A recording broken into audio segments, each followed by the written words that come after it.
നമസ്കാരം. ചാനൽ കാണുന്ന എല്ലാവരും തന്നെ ചാനൽ സബ്സ്ക്രൈബ് ചെയ്ത് വയ്ക്കാനും ലൈക്ക് ചെയ്ത് വയ്ക്കാനും ഷെയർ ചെയ്ത് വയ്ക്കാനും മറക്കരുത്. ഇന്നത്തെ മലഞ്ചരക്ക് വിലകളാണ് ഇവിടെ പറയാൻ പോകുന്നത്. അടക്ക, ജാതി, കുരുമുളക്, കൊക്കോ, ഏലം, ഗ്രാമ്പൂ തുടങ്ങിയവയുടെ വിലകളാണ്. അതുകൊണ്ട് തന്നെ മാക്സിമം ലൈക്ക് ചെയ്തുകൊണ്ട് വീഡിയോ കാണാൻ ശ്രമിക്കുക. മലഞ്ചരക്ക് സ്പൈസസ് വിലകളുടെ കാർഷിക വിളകൾക്ക് നല്ല വിലയാണ് ഇപ്പോൾ ലഭിക്കുന്നത്. റെക്കോർഡ് വിലയാണ് ഇപ്പോൾ ലഭിച്ചുകൊണ്ടിരിക്കുന്നത്. ഉൽപ്പാദനം കുറഞ്ഞതാണ് കാർഷിക വിളകൾക്ക് ഇപ്പോൾ നല്ല രീതിയിൽ വില ലഭിക്കാൻ കാരണമായിട്ടുള്ളത്. അപ്പോൾ നമുക്ക് ഇന്നത്തെ വിലകളൊക്കെ ഒന്ന് നോക്കാം.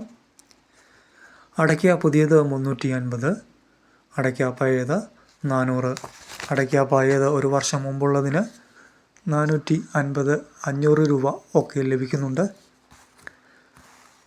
ഇനി കളിയടയ്ക്ക 300 രൂപ വരെയും, പൈങ്ങടയ്ക്ക 70 രൂപ, അടയ്ക്ക തൊണ്ടോടുകൂടി 230 രൂപ. ഇനി കുരുമുളകിലേക്ക് പോകുമ്പോൾ കുരുമുളകിന് ഇപ്പോൾ റെക്കോർഡ് വിലയിലേക്കാണ് പോയിക്കൊണ്ടിരിക്കുന്നത്. കുരുമുളക് 665 രൂപയും ഹൈ റേഞ്ച് കുരുമുളകിന് 700 രൂപയും കടന്നിരിക്കുകയാണ്. കാപ്പിപ്പരിപ്പ് 350, ഉണ്ടക്കാപ്പി 195. കൊക്കോയുടെ വില കുതിച്ചുയർന്ന ഒരു കാഴ്ചയാണ് ഇപ്പോൾ കണ്ടുവരുന്നത്. കൊക്കോയ്ക്ക് വൻ വിലവർധനവാണ് ഇപ്പോൾ ഉണ്ടായിരിക്കുന്നത്. കൊക്കോ പച്ച 120 രൂപ വരെയും കൊക്കോ ഉണക്ക 500 രൂപ വരെയും വർദ്ധിച്ചിരിക്കുകയാണ്.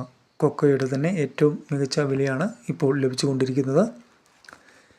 ഏലം പച്ച 1050 രൂപ, ഏലം ഉണക്ക 3400 രൂപ വരെയും, ഗ്രാമ്പൂ 780 രൂപ. ഇനി ജാതിയിലേക്ക് പോകുമ്പോൾ ജാതിയുടെ വിലയും അല്പം കൂടിയിട്ടുണ്ട്.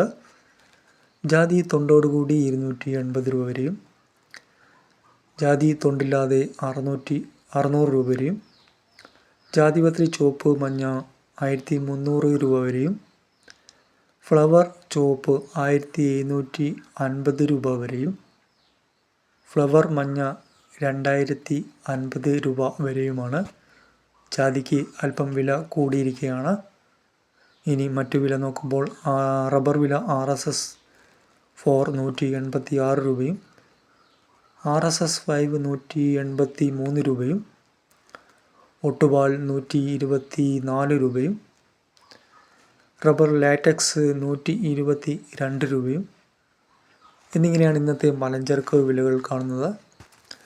മലഞ്ചരക്ക് വിലകൾ നോക്കുമ്പോൾ ഇപ്പോൾ സീസണിലെ തന്നെ ഏറ്റവും മികച്ച വിലയാണ് ലഭിച്ചുകൊണ്ടിരിക്കുന്നത്. ഉൽപ്പാദനം കൂട്ടുകയാണെങ്കിൽ കാർഷിക വൃത്തി ലാഭകരമായ ഒരു തൊഴിൽ എന്ന നിലയിലേക്കാണ് ഇപ്പോൾ പോയിക്കൊണ്ടിരിക്കുന്നത്. രോഗബാധയും ഉൽപ്പാദനക്കുറവുമാണ് കർഷകർ നേരിടുന്ന പ്രധാന വെല്ലുവിളികൾ. ഇവ രണ്ടും പരിഹരിക്കുകയാണെങ്കിൽ കൃഷി ഇപ്പോഴും ലാഭകരമായ ഒരു തൊഴിൽ തന്നെയാണ്. അപ്പോൾ ചാനൽ കാണുന്നവർ സബ്സ്ക്രൈബ് ചെയ്ത് വയ്ക്കുക, ലൈക്ക് ചെയ്യുക.